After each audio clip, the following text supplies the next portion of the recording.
Hello प्यारे बच्चों, तो कैसे हो आप। आशा करता हूं कि आप सभी स्वस्थ होंगे और ठीक होंगे और अपने बोर्ड एग्जाम की तैयारी बड़ी ही मेहनत से कर रहे होंगे। तो स्वागत है आपका हमारे YouTube चैनल VIPLS क्लासेस पर, हमारे भी आपके भी प्यारे से YouTube चैनल VIPLS क्लासेस पर। तो आज मैं आपको क्लास 10th की विज्ञान, जो कि आपका इंटर में भी और 10th में भी दोनों क्लासों के लिए इंपोर्टेंट है। यूं कहें तो आप क्लास 10th में हो चाहे क्लास 12th में हो, दोनों ही बोर्ड की क्लासेस हैं और दोनों के लिए आज जो टॉपिक पढ़ाऊंगा बहुत ही इंपोर्टेंट है। ज्यादा लंबी वीडियो होगी नहीं, तो आज मैं आपको पढ़ाऊंगा कि जैसे आप देख पा रहे हैं दर्पण तथा लेंसों के उपयोग। पहले मैं समतल दर्पण, उत्तल दर्पण, अवतल दर्पण के, फिर आपको उत्तल लेंस और अवतल लेंस के उपयोग पढ़ाऊंगा, किस किस चीजों में काम आते हैं और ये उस चीज में काम क्यों आ रहा है ये भी मैं आपको बताऊंगा। ठीक है, चलो चलते हैं। तो सबसे पहले बात कर लेता हूं समतल दर्पण की। तो समतल दर्पण जो होता है उसका यूज सभी को पता है, इसे हम बोलते हैं प्लेन मिरर। इंग्लिश में भी लिख देता हूं मैं, प्लेन मिरर। ठीक है सर, समतल दर्पण को हम प्लेन मिरर बोलते हैं और इसका एक ही यूज है जो बच्चों को याद होना चाहिए, वो है अपना चेहरा देखने के लिए। चेहरा देखने के लिए, चेहरा देखने के लिए। तो चेहरा देखने के लिए घरों में अक्सर हम समतल दर्पण का यूज करते हैं और जब समतल दर्पण नहीं मिलता है तो हम अपनी मांग मोटरसाइकिल के शीशे में देख के चले जाते हैं। पर जब नहीं है शीशा तब मोटरसाइकिल के शीशे में देख लेते हैं, है ना। लेकिन आपके पास अगर समतल दर्पण है तो आप उसमें अपना चेहरा देखते हैं। तो समतल दर्पण का चेहरा देखने के लिए होता है और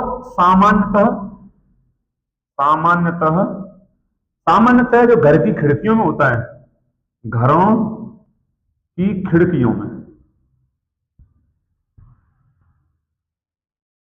सामान्यतः घर की खिड़कियों में भी आपका समतल दर्पण होता है और चेहरा देखने के लिए आपका समतल दर्पण होता है।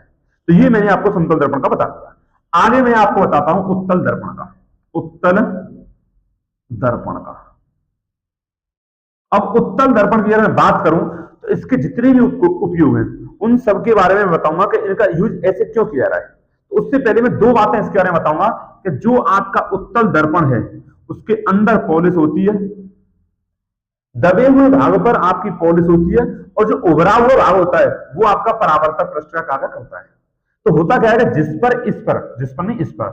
पर जितनी भी प्रकाश किरणें आती हैं, क्या बोला मैंने, जितनी भी इस पर प्रकाश किरणें आती हैं यह सबको उनको बिखेर देता है। इसका काम है प्रकाश किरणों को बिखेरना।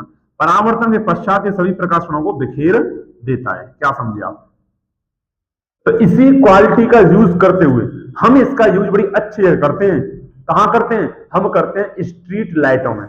जितनी भी गली मोहल्लों में रोडों पर जो लाइट लगी होती है उनमें इसका यूज किया जाता है। क्यों किया जाता है आप इसका मतलब समझेंगे, बिल्कुल। तो क्या होता है, जब बल्ब में से रोशनी निकलती है वो रोशनी जब इसके परावर्तक पृष्ठ पर गिरती है तो ये उस रोशनी को फैला देता है जिससे ज्यादा से ज्यादा एरिया में प्रकाश फैले। इस प्रकार अंदर इसके पॉलिश होती है। यहां पर मान लो आपका बल्ब लगा हुआ है, यहां पर आपका बल्ब लगा हुआ है, तो इस बल्ब से जो प्रकाश निकलेगा वो इससे टकराकर चारों ओर यूं फैल जाएगा। तो इसलिए हम इस उत्तल दर्पण का यूज करते हैं स्ट्रीट लाइटों में। ठीक है, एक तो इसका ये हो गया, तो मैं लिख देता हूं यहां पर स्ट्रीट लैंपों में, स्ट्रीट लैंपों में, गली मोहल्लों में जो लाइट लगी होती है उनमें यूज किया जाता है उत्तल दर्पण का। और दूसरा जो उपयोग है वो बच्चे अक्सर कर सभी जानते हैं, बच्चे वो कहां होता है इसका, जो आपकी मोटरसाइकिल है या आपकी कार है या आपके वाहन होते हैं उसका जो साइड वाला जो मिरर होता है, जो शीशा होता है, जिससे कोई ड्राइवर होता है वो पीछे देखता है, पीछे देखने के लिए यूज करता है, वो आपका उत्तल दर्पण ही होता है। तो हम कहेंगे वाहन में, या यूं कहो तो वाहनों में साइड वाला दर्पण। तो साइड वाला दर्पण जो होता है वो आपका वाहनों में आपका यही होता है उत्तल दर्पण। अब आप ये पूछोगे सर वह उत्तल दर्पण क्यों यूज किया जा रहा है वहां, तो इसका रीजन क्या है मैं तुम्हें बताता हूं। जैसे उत्तल दर्पण में क्या होता है कि अगर उत्तल दर्पण के सामने कोई वस्तु रखी हुई है तो यह उस वस्तु का छोटा प्रतिबिंब बना देता है। कैसा प्रतिबिंब बनाता है, छोटा प्रतिबिंब। तो इस वजह से हम उत्तल दर्पण का यूज करते हैं। इसका मतलब क्या हुआ, इसका मतलब ये हुआ कि कोई टेम्पू चल रहा है और उसके पीछे से ट्रक आ रहा है, ट्रक यानी वस्तु बहुत बड़ी, और उस बहुत बड़ी वस्तु का प्रतिबिंब हमें छोटा चाहिए, तो हम क्या लाएंगे उत्तल दर्पण। उत्तल दर्पण पीछे के सभी बहुत बड़े एरिया को बहुत बड़े एरिया को बड़ी वस्तु यानी कि उसका बहुत छोटा प्रतिबिंब उसके साइड वाले शीशे में बना देता है। तो इस प्रकार इसके उत्तल दर्पण के दो उपयोग हैं जो इंपोर्टेंट हैं और उनका रीजन भी मैंने आपको बता दिया। अब मैं बताता हूं आपको अवतल दर्पण के। अवतल दर्पण, सबसे पहले तो इसके बारे में ये सुन लो कि जो अवतल दर्पण होता है वो जितनी भी प्रकाश किरणें आए उनको लेकर एक बिंदु पर फोकसित कर देता है। यानी ये क्या करता है, प्रकाश किरणों को फैलाने का कार्य करता है। इसलिए हमने इसका यूज किया आपका स्ट्रीट लैंपों में। लेकिन अवतल दर्पण क्या करता है, सभी प्रकाश किरणों को एक जगह इकट्ठा करता है, एकत्रित करता है। आप समझ में क्या कर रहा हूं? हाँ बिल्कुल। तो ये क्या करता है, जैसे मान लो कि ये आपका अवतल दर्पण है, इसके बाहर होती है पॉलिश। कहां पर होती है? बाहर पॉलिश होती है। इस पर जितनी भी प्रकाश किरणें जाएंगी, जितनी भी प्रकाश किरणें जाएंगी, उन सभी को ये एक बिंदु पर फोकसित कर देता है। एक बिंदु पर फोकसित करता है, ये इसका गुण है। तो इस गुण की वजह से इसका एक बड़ा अच्छा यूज है, वो है आपके टेबल लैंपों में, हेड लाइटों में, सर्च लाइटों में, इन सभी लाइटों में, टॉर्च में, इन सभी में आपका यूज होता है अवतल दर्पण। भाई आप मोटरसाइकिल लेकर रोड पर चल रहे हो, तो आपकी जो हेडलाइट है जिसमें से रोशनी निकल रही है रात में, जिससे आप रोड को देख पा रहे हो, उससे क्या होना चाहिए कि जो रोशनी निकले और वो रोड को ही दिखाए, भाई साइड में प्रकाश ना फैले। अगर आप उसमें उत्तल दर्पण लगाते हो तो वो साइड में ही प्रकाश को फैला देगा, जिससे आप रोड के इधर और इधर भी प्रकाश से वस्तुओं को देख पाओगे। लेकिन हमें चाहिए क्या, हमें सिर्फ रोड को देखना है, सामने प्रकाश जाए, तो हम कौन सा लगाएंगे? अवतल दर्पण। क्योंकि ये क्या करता है, सभी प्रकाश किरणों को लेकर एक ही बिंदु पर फोकसित करता है। यानी ये प्रकाश किरणों को बिखरने नहीं देता है। इसलिए आपकी जो टॉर्च होती है उससे सीधा प्रकाश निकलता है। जो लेजर लाइट होती है, जो सर्च लाइट होती है, जो आपकी टेबल लैंप है, टेबल लैंप क्या होती है, बच्चे उससे पढ़ने के लिए यूज करते हैं। क्या होता है उसमें, टेबल लैंप में जो आपका बल्ब लगा हुआ है उससे जो प्रकाश निकलता है, वो प्रकाश एक ही टेबल वाले स्थान पर ही आपका फोकसित करे, तो हम उसके लिए यूज करते हैं अवतल दर्पण। अवतल दर्पण क्या करता है, टेबल लैंप में सभी प्रकाश को लेकर टेबल के ऊपर ही रखता है, उसे बाहर नहीं जाने देता है। अगर मैंने टेबल लैंप में आपका उत्तल दर्पण लगा दिया तो समझो क्या होगा, पूरी टेबल भी दिखेगी और पास का सब सामान भी दिखेगा। तो बच्चे का जो फोकस है वो एक स्थान पर नहीं रह पाएगा। तो इसका मैं यूज लिखता हूं अवतल दर्पण का। तो एक तो है इसका टेबल लैंप, टेबल लैंपों में क्यों है समझे, मैंने अभी बताया था, टेबल लैंपों में। दूसरा सर्च लाइटों में, सर्च लाइटों में, जैसे पुलिस जो रात में अगर सर्च करने जाती है, कहीं खोजबीन करने जाती है पुलिस, तो उनके हाथों में जो टॉर्च होती है वो उनमें अवतल दर्पण लगा होता है। तो सर्च लाइटों में कोमा, सर्च लाइटों में, टेबल लैंपों में, टॉर्च में, टॉर्च में कोमा, और आपका लगा होता है ये परावर्तक, परावर्तक दूरदर्शी में। इंटर वाले सभी बच्चे जानते होंगे कि परावर्तक दूरदर्शी क्या होता है, क्लास 10th में पढ़ाया जाता है परावर्तक दूरदर्शी। और परावर्तक दूरदर्शी में यूज होता है आपका अवतल दर्पण। तो मैं बता दूं आपको समझने के लिए क्या होता है ये, कहीं कोई दूर वस्तु है, उस दूर वस्तु का हमें पास में प्रतिबिंब बनाना है, तो उस वस्तु से आने वाली सभी प्रकाश किरणें एक जगह इकट्ठी करनी है, तो हम यूज कौन से करेंगे, अवतल दर्पण। तो इसलिए परावर्तक दूरदर्शी में हम अवतल दर्पण का यूज करते हैं। और इसमें लिखना चाहें तो हेडलाइट लिख सकते हैं, हेडलाइट। हेडलाइट आप सभी जानते हैं, वाहनों की हेडलाइट, वाहनों की हेडलाइट। ठीक है सर, एक तो ये हो गया। एक इसका उपयोग और है बड़ा अच्छा, वो क्या है सर, वो भी बता दो। बात हो रहा है वो करता क्या है, वो क्या करता है, मान लो अवतल दर्पण ये है, ठीक है सर, ये अवतल दर्पण है, इसके बाहर मैंने कर दी पॉलिश, ये अवतल दर्पण हो गया आपका। अब अवतल दर्पण के सामने अगर कोई वस्तु, छोटी वस्तु रखी है, तो अवतल दर्पण उसका बड़ा प्रतिबिंब बना देता है। क्या समझे आप, मैं क्या कह रहा हूं, ध्यान सुने।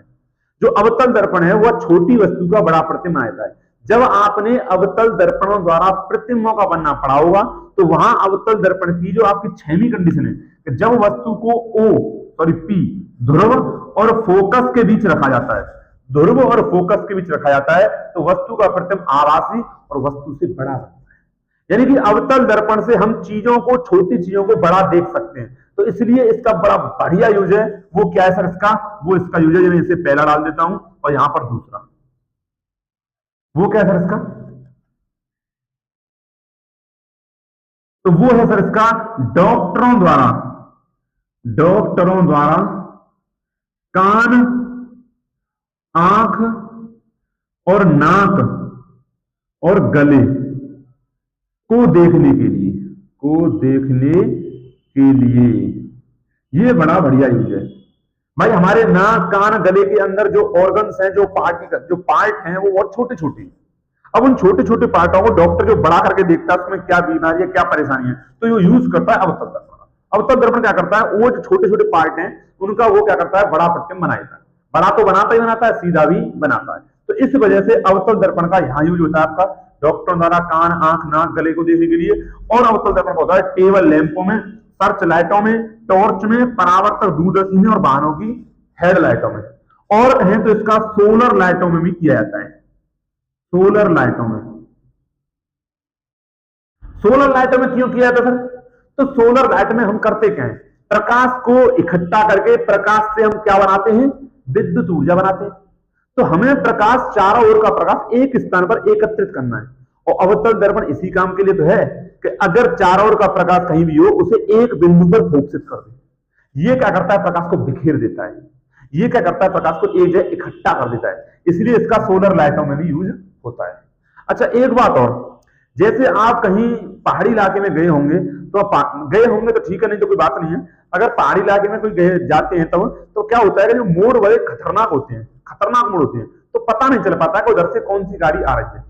तब क्या करते हैं कि मोड़ के किनारों पर, जो आपका जो मोड़ होता है उसके किनारों पर एक बड़ा सा ऐसे करके शीशा लगाया जाता है, जिससे कि मतलब इधर वाला जो वाहन गया है वो इधर से आने वाले वाहन को देख ले कि कोई आ तो नहीं रहा।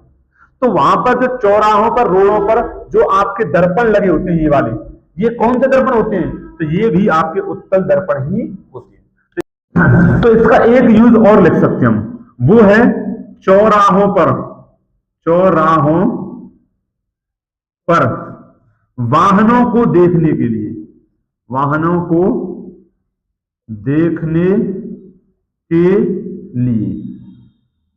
तो इस प्रकार मैंने आपको कराए समतल दर्पण, उत्तल दर्पण और अवतल दर्पण के प्रयोग। ठीक है ना, आप समझे ना। मैंने ये भी बताया कि उसका यूज क्यों किया जाता है। ये क्लास 10th, क्लास 12th दोनों क्लास के लिए इंपोर्टेंट है और आपके बहुविकल्पी प्रश्नों में आपको पूछा जा सकता है, या फिर सीधे 2 नंबर में पूछा सकता है कि उत्तल दर्पण के उपयोग लिखो। अब मैं आपको कराता हूं उत्तल लेंस और अवतल लेंस के उपयोग। आप इनका स्क्रीनशॉट ले सकते हो। तो मैं अब आपको पढ़ाता हूं उत्तल लेंस और अवतल लेंस के यूज। अभी हमने दर्पणों के यूज किए, उसमें एक और जोड़ लेना, क्या है कि वो अवतल दर्पण है, उसका बहुत सारे यूज है। अवतल दर्पण का एक यूज और किया जाता है, वो है दाढ़ी बनाने में। अवतल दर्पण छोटी चीजों का बड़ा प्रतिबिंब कर देता है, इसलिए दाढ़ी बनाने में लोग दाढ़ी बनाते हैं तो चाहे तो समतल दर्पण से ही बना सकते हैं, लेकिन तरीके से अगर बनाई जाए तो वो आपका अवतल दर्पण ही काम आता है दाढ़ी बनाने में।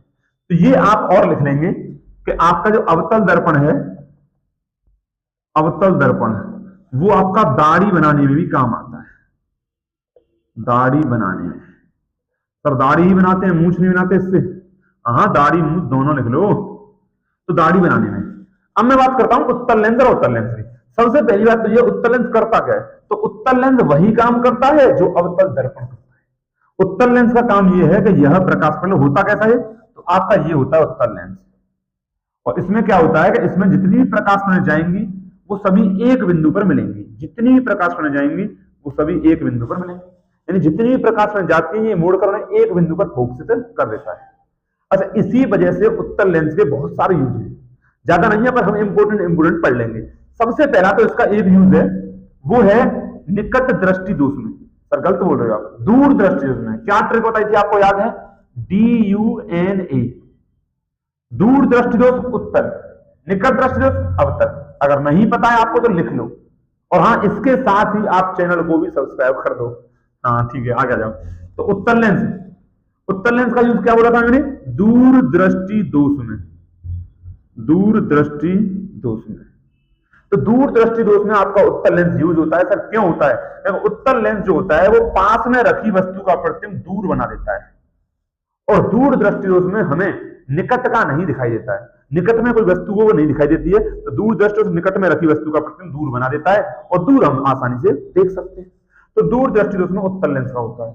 अगर मैं अवतल लेंस की बात करूं तो अवतल लेंस क्या करता है कि अगर कोई वस्तु दूर रखी है तो उसका प्रतिबिंब छोटा बनाएगा और निकट, ये आपका ये बनाता प्रतिबिंब, और ये इस प्रकार बनाता है। ये छोटी वस्तु का बड़ा प्रतिबिंब, ये बड़ी वस्तु का छोटा प्रतिबिंब। तो ये अगर कोई वस्तु दूर है और वो आपको नहीं दिखाई दे रही है, तो आप ना उसका प्रतिबिंब पास ले आओ, और प्रतिबिंब पास लाएंगे कैसे? अवतल लेंस से। तो इसका यूज होता है निकट दृष्टि दोष अवतल लेंस। तो इसका होता है निकट दृष्टि दोष में, निकट दृष्टि दोष में। और सब कहां यूज होते हैं? अभी एक ही यूज है, तो और कहां होते हैं? अवतल लेंस अगर और भी बता दो, तो अवतल लेंस का यूज किया था आपका दूरबीन में। सर वो कैसे? तो दूरबीन में क्या होता है? दूरबीन में होती किस लिए? जो बाइनोक्यूलर्स होते हैं, दूरबीन होती है, वो दूर की वस्तु को पास में लाने के लिए देखा जाता है। जैसे आपका यहां से कोई 100-200 मीटर कोई दूर वस्तु है, वो मुझे देखनी है, तो मैंने लगाया दूरबीन और देख ली। तो दूरबीन ने ये कुछ नहीं किया है, दूरबीन के अंदर जो अवतल लेंस है ना, उसने किया है, उसने दूर रखी वस्तु को पास में ला दिया है। ये काम ही यही करता है, दूर में रखी वस्तु उसका पास प्रतिबिंब बना देता है, तो दूरबीन में। और एक यूज और है इसका, वो है सर इसका दरवाजों में लगे छेदों से झांकने के लिए, झांकने के लिए। ये क्या है? झांकने के लिए ये क्या है? तो आपने देखा होगा कि बहुत से जो मकान होते हैं उनमें दरवाजों में एक छोटा सा छेद होता है, उस छेद के अंदर आपका अवतल लेंस लगा होता है। उस वो किस लिए होता है? जैसे मान लो किसी ने आपका वो घंटी बजाई, तो घर वाले देखने गए गेट पे है कौन, तो गेट पे देखा तो बाहर उसमें लेंस में से देखेंगे होकर के इसमें अंदर कौन है, बाहर कौन खड़ा है। तो वो क्या करता है, वो लेंस वो जो बाहर खड़े हैं जो बड़े बड़े आदमी, उनका छोटा प्रतिबिंब बना देता है। जो अब बाहर खड़ा है कोई आदमी या कोई वस्तु है, कुछ भी हो, उस वो जो बड़ी वस्तु है उसका छोटा प्रतिबिंब बना देगा, और उससे हमें पता चल जाएगी कि कौन बाहर है। जैसे आपने बहुत सी फिल्मों में भी देखा होगा, ऐसे करते हैं, होता है। हाँ, तो दरवाजे में लगे छेदों को झांकने के लिए। अच्छा, ये क्या कर रहा है? अब इधर आ जाओ, ये क्या कर रहा है? छोटी वस्तु का बड़ा प्रतिबिंब है कि नहीं? छोटी वस्तु का बड़ा प्रतिबिंब। तो छोटी वस्तु का बड़ा प्रतिबिंब किसमें होगा बताइए? सूक्ष्मदर्शी, बिल्कुल सही, सूक्ष्मदर्शी माइक्रोस्कोप, माइक्रोस्कोप में। तो माइक्रोस्कोप सूक्ष्मदर्शी यूज क्यों आती है? हम छोटी छोटी चीजों को देखते हैं। अब छोटी चीजों को देखेंगे कब? जब उनका प्रतिबिंब बड़ा बन जाएगा। तो सूक्ष्मदर्शी के अंदर लगाता हूं मैं उत्तल लेंस, उत्तल लेंस छोटी वस्तुओं का बड़ा प्रतिबिंब बना देता है। जब मुझे और छोटी देखनी होती है तो मैं उसके अंदर 2 उत्तल लेंस लगाता हूं, मुझे और छोटी देखनी होती है तो उसके अंदर 3 उत्तल लेंस लगाता हूं। यानी जितना भी अच्छा आपका लगा क्या जितना भी आपका अच्छा सूक्ष्मदर्शी होगा, उसके अंदर उतने ही ज्यादा उत्तल लेंस लगे होंगे। समझे आप? तीसरा और मैं बताता हूं, उसमें टेंशन मत लो। तीसरा है आपका घड़ी साजों के पास। ये क्या भला है सर? घड़ी साजों के पास। जो घड़ी साज होते हैं, आप कभी घड़ी की दुकान पे जाना घड़ी लेके, और जब उस घड़ी को आप बनवाते हो तो घड़ी वाला क्या करता है कि आंख के सामने एक लेंस लगा रहता है ऐसे, और वो काम करता रहता है। जैसे कि मोबाइल की दुकान पे जाओ तो फोल्डर वाला भी लगा रहता है, फोल्डर लगाता है। फोन के अंदर छोटी छोटी वस्तुएं होती हैं, छोटे छोटे पार्ट्स होते हैं, घड़ी के अंदर भी छोटे छोटे पार्ट्स होते हैं। तो उसकी आंख के सामने जो लेंस लगा होता है वो आपका उत्तल लेंस होता है। उत्तल लेंस क्यों होता है? क्योंकि वो उत्तल लेंस कम करता क्या है कि जो घड़ी के, फोन के या किसी भी चीज के छोटे छोटे पार्ट्स हैं उनका बड़ा प्रतिबिंब बना देता है। तो इस वजह से आपका घड़ी साज उत्तल लेंस का यूज करता है, वो अवतल लेंस का यूज होता है। अच्छा, और अवतल लेंस के आपका कैमरे में कोई दूर वस्तु है, कोई लड़का 100 मीटर खड़ा हो गया, अब वो कह रहा है मेरा फोटो खींच, तो दिखाई तो देगा नहीं, वो वैसे भी काला है वैसे भी दिखाई नहीं देगा, दूर है। तो हम क्या करेंगे? उसको जूम कर लेंगे, जूम करा तो उसका प्रतिबिंब पास आ गया, वो पास नहीं आया, उसका प्रतिबिंब पास आ गया। तो ये काम किसने किया? जो कैमरे में लगा अवतल लेंस ना, उसने किया। तो कैमरे में भी इसका यूज होता है, तो कैमरे में भी आपका उत्तल लेंस का यूज होता है। तो इस प्रकार मैंने आपको उत्तल लेंस और अवतल लेंस के महत्वपूर्ण और अवतल दर्पण, उत्तल दर्पण और समतल दर्पण के सभी के महत्वपूर्ण आपको करा दिए मैंने उपयोग। पहले आप इसका स्क्रीनशॉट ले लो। तो आज हमने आपके उत्तल लेंस, अवतल लेंस, उत्तल दर्पण, अवतल, इन सभी के उपयोग कर लिए। ये पेपर में आपको क्लास 12, क्लास 10 दोनों के लिए इंपोर्टेंट है, दोनों ही बोर्ड की क्लास हैं। आपको पेपर में 1 नंबर में टिक मार्का में, या फिर पूछ सकता है आपको 2 नंबर में सीधे को उत्तल दर्पण के प्रयोग लिखो, उपयोग लिखो। तो इस प्रकार हमने आज की क्लास की। अगर वीडियो थोड़ी भी अच्छी लगती है, आपको आवश्यक लगती है, तो चैनल को प्लीज सब्सक्राइब करें और अपने दोस्तों में शेयर करें। Thank you.